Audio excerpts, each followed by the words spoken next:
There's a voice inside you that knows exactly when you are most vulnerable. It doesn't come when things are going well. It doesn't appear when you are rested, when you are motivated, when the results are showing up and the path ahead feels clear. It comes at 3 in the morning when you haven't slept. It comes after the third rejection in the same week. It comes when you have given everything you have and the needle still hasn't moved. It comes in the silence after another day of effort that produced nothing visible. And when it comes, it doesn't sound like an enemy. That's what makes it so dangerous. It sounds like wisdom. It sounds like self-compassion. It sounds like the reasonable, mature voice of someone who has finally accepted reality. It says, you have tried. You have given it everything. Nobody could ask more of you. It's okay to stop. And part of you wants to believe it. Because you are tired. Because the road has been longer than you expected. Because the version of success you imagined when you started looks nothing like where you're standing right now. But before you listen to that voice, before you let it make the most important decision of your life, I need you to hear something else. Something that voice never tells you. Giving up feels like relief. And that feeling is real. Like putting down a heavy bag you have been carrying for too long. The muscles unclench. The tension releases. For a moment, everything feels lighter. But that feeling lasts exactly as long as it takes your mind to find enough quiet to ask one question. What if I had stayed one more day? And that question, once it appears, does not leave. It does not fade with time the way other pain fades. It compounds. It deepens.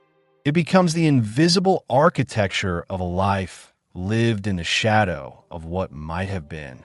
There are people walking around right now, years removed from a moment they gave up on something that mattered, who still carry that question with them every single day. Not dramatically, not in a way anyone around them can see, but it is there, surfacing in quiet moments, in the space between sleep and waking, in the particular kind of sadness that has no clean explanation. That is the real cost of giving up. Not the immediate failure, not the public disappointment, the permanent, unanswerable question that follows you for the rest of your life. At least when you try and fail, you have an answer. It didn't work. Now you know. Now you can adjust, rebuild, redirect. Failure gives you information. Failure gives you something to work with. But quitting gives you nothing except the eternal echo of what if. And I want to be honest with you. That echo is heavier than any failure you will ever face. Now I need to say something clearly, because this is where conversations about not giving up often go wrong. I'm not telling you to hold on to everything forever. I am not telling you to endure situations that are destroying you out of some romantic idea about perseverance.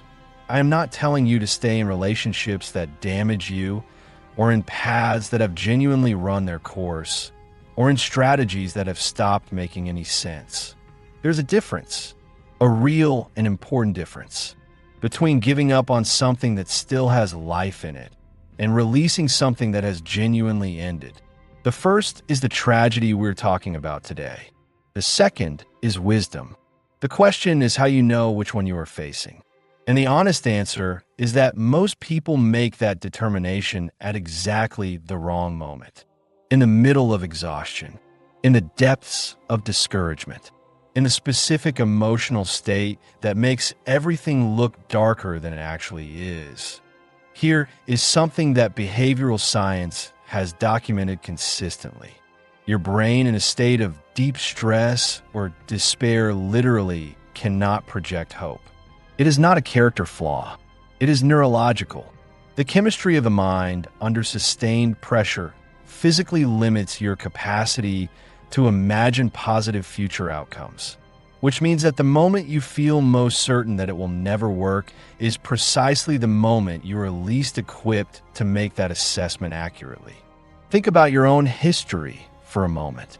Think of a time when you were certain you would not survive something. A loss, a failure, a period of your life that felt completely without exit. You were sure in that moment with the same conviction you might feel today that this was the end, that there was no way through.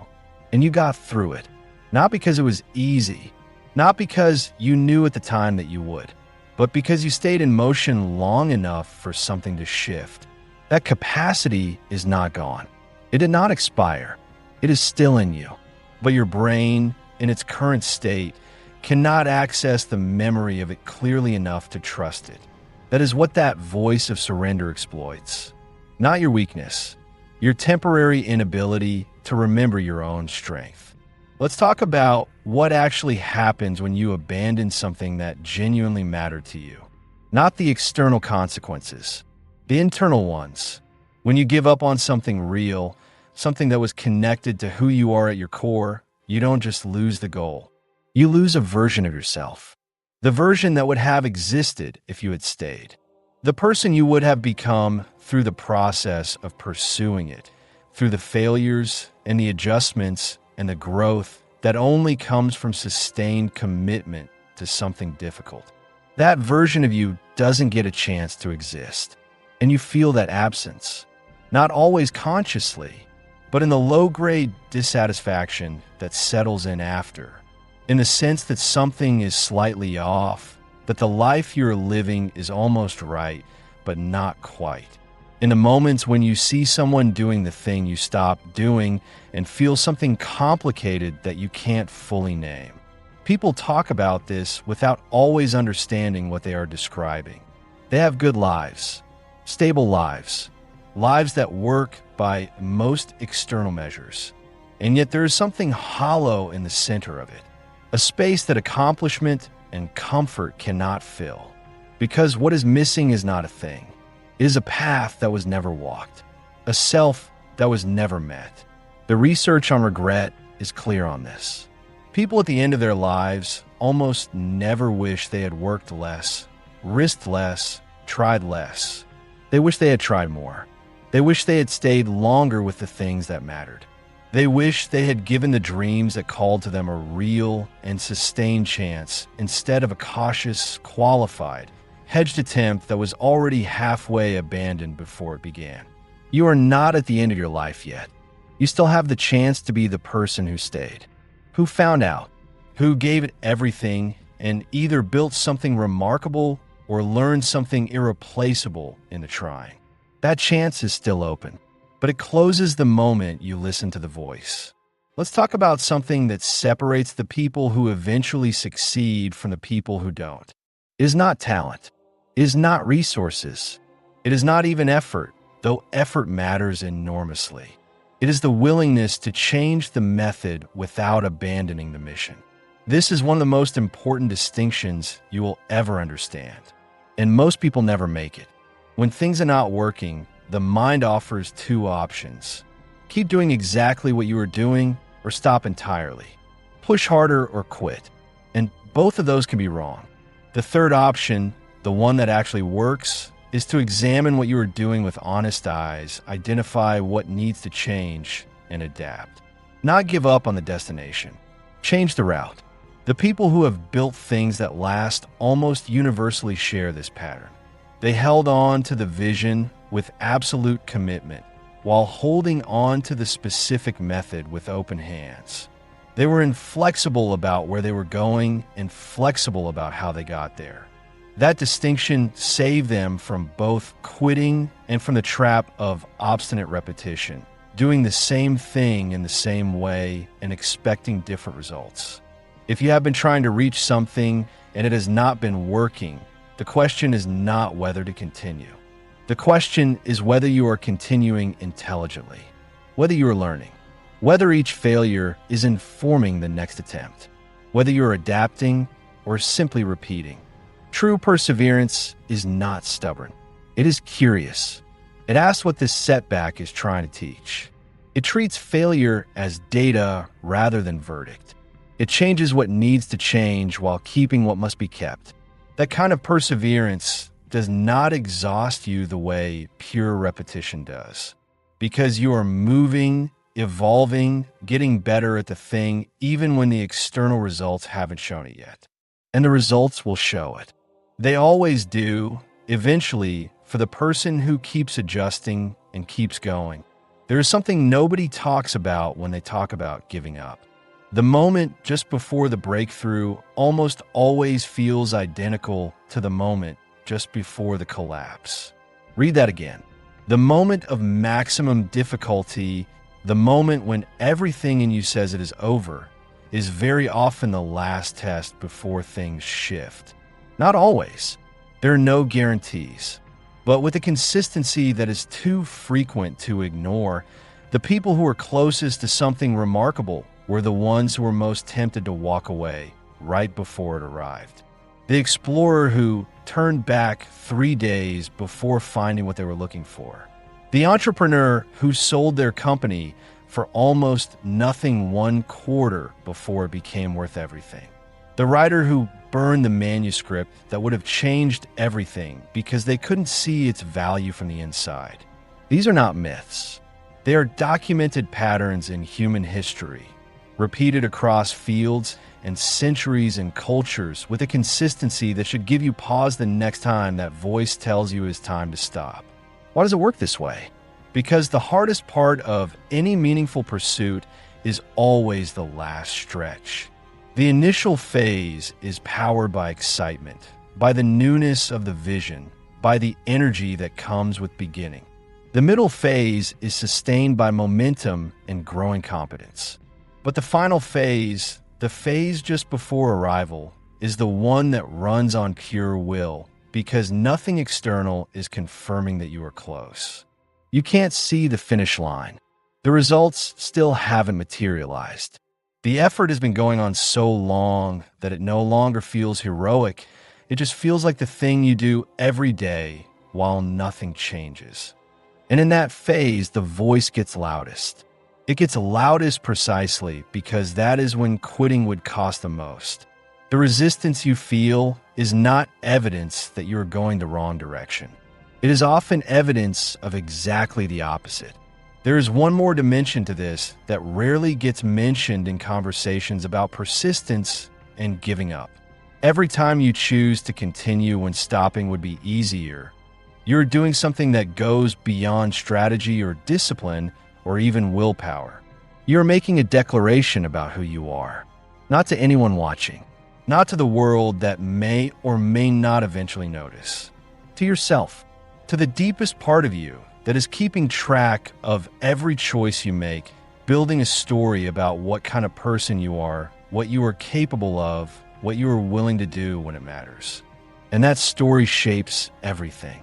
It shapes how you approach the next difficult thing. It shapes how much you trust yourself when you make commitments. It shapes the ceiling of what you believe is possible for you.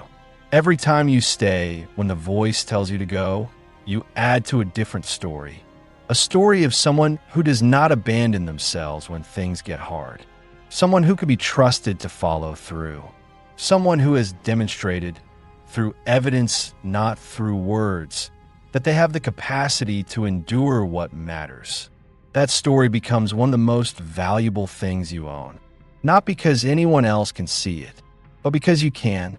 And when you face the next hard stretch, you carry the memory of having survived the last one. Not vaguely, not as a faint hope, but as a lived truth that your own experience has confirmed. That is what persistence builds in you that cannot be built any other way. Not skill, not knowledge, something deeper. The unshakable knowledge that you can handle more than you thought you could. That the thing currently threatening to break you is smaller than the thing you survived before. That you have, in fact, been here before and you came through. Nothing teaches that. Only staying does. Here is what I want you to do with that voice when it comes back. Not argue with it. Not fight it. Not try to overpower it with motivation or positive thinking or forced enthusiasm that you don't actually feel. Just recognize it for what it is. It is fear wearing the mask of reason. It is exhaustion pretending to be wisdom. It is the natural, human, completely understandable response to a sustained period of uncertainty and effort without visible reward. It is not a verdict. It is a weather pattern. And weather passes. When that voice comes, the answer is not a speech. It is not a dramatic declaration of renewed commitment. It is something much smaller and much more sustainable. It is one more day, not the entire journey, not the vision of everything you're trying to build, not even the week ahead or the month ahead. Just today. Can you do the work today? Can you take one step today? Can you stay in motion for one more day without making any permanent decisions about whether to continue? Because permanent decisions made in temporary states are the source of most of the regret that people carry. You do not have to decide today whether you will succeed. You only have to decide whether you will continue today. And if the answer to that question is yes, even a reluctant, exhausted, uncertain yes, then you've already defeated the moment that was most likely to stop you. Do that enough days in a row and something shifts. Not because you forced it, not because you performed enough persistence for the universe to reward you, but because sustained motion in a direction, even imperfect motion, even slow motion, creates conditions that stillness never can. Opportunities that are only visible to people who are still in the game. Connections that only happen to people who are still showing up. Adjustments that can only be made by people who are still close enough to the problem to learn from it. None of that is available to the person who stopped.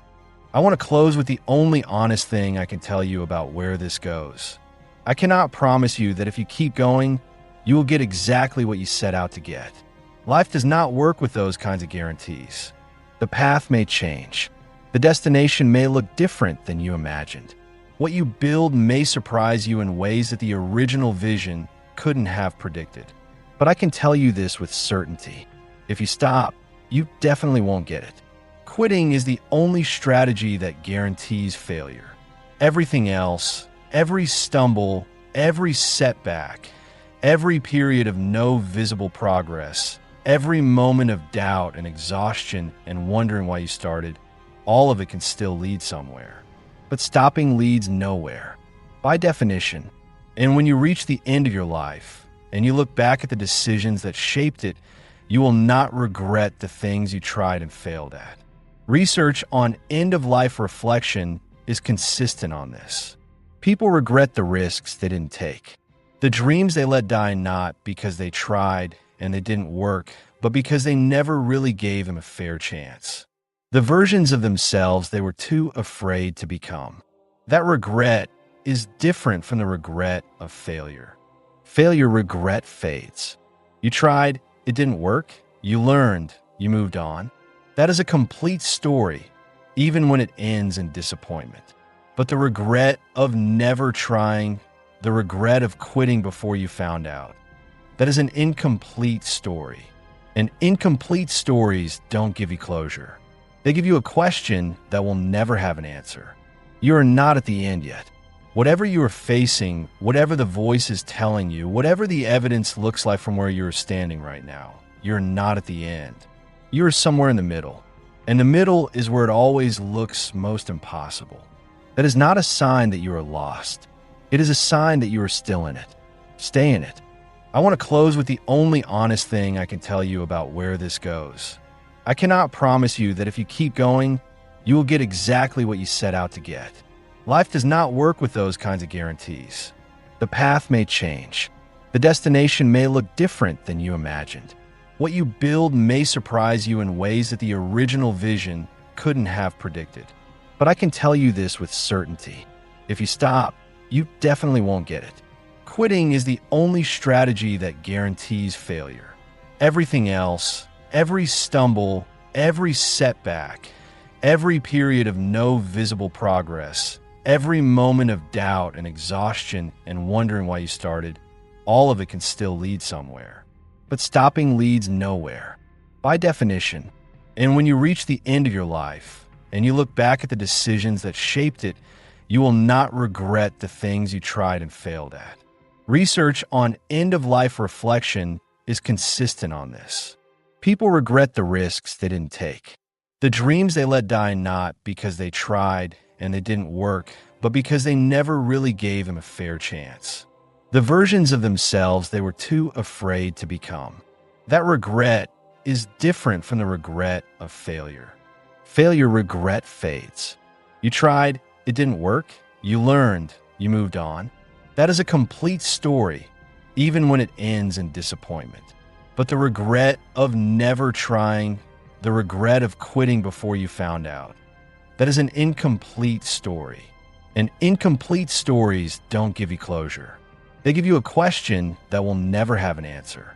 You are not at the end yet. Whatever you are facing, whatever the voice is telling you, whatever the evidence looks like from where you are standing right now, you're not at the end. You are somewhere in the middle. And the middle is where it always looks most impossible. That is not a sign that you are lost. It is a sign that you are still in it. Stay in it. Not because success is guaranteed.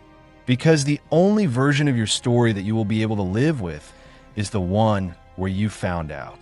Where you stayed long enough to see what was on the other side of the hardest stretch. You have already proven in your own life that you can get through things that felt unsurvivable. That capacity is still in you. It has not diminished. It has only been temporarily obscured by exhaustion and by a voice that sounds like reason, but is really just fear. One more day. That is all that is being asked of you right now. Not the whole journey. Just today. And tomorrow, the same question. And the day after, the same. Until the day comes, and it will come, when you look back at this moment and understand exactly why it was necessary. Why the difficulty was part of it. Why the voice that told you to stop was the last obstacle between where you were and where you were always capable of going. That day is ahead of you, but only if you stay. If this video moves something in you, if something you heard today made you stop and think, like the video, share it with someone who needs to hear this, and subscribe to the channel. There is so much more to explore together. See you in the next one.